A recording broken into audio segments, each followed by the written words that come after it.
A positive psychologist, a new self-made term, writes for Psyche magazine that you should be talking to your dead ancestors more for healing and well-being. Spoiler alert, that positive psychologist is very much missing her dead Armenian grandma and has written at length in other places how important that grandma was to her. Of course, you might not read that in the initial article. You might read that article and say, well, sounds kind of good. But like many people, when you make up terms to describe yourself as if you are something better than what you truly are, there's usually reasons for it.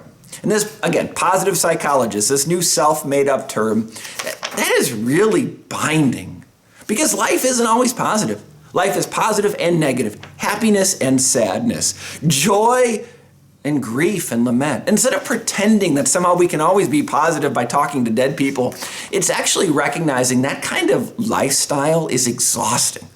You never move on from the past. You always hold it. You're always living in this fear and this sadness of death. Again, many religions and non-religions do this. But to call that positive psychology is a moniker, is a self-made term that really isn't positive at all. It's exhausting.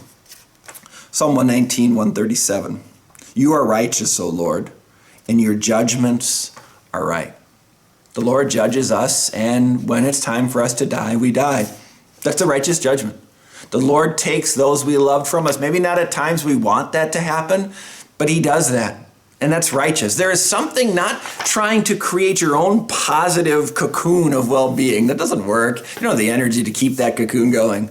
Versus to trust in God's righteous judgments. It was righteous for God to put Jesus Christ on the cross. Righteous for him to bring him back from the dead for our salvation. Righteous even for us to live a life of suffering and death. Not that we want that.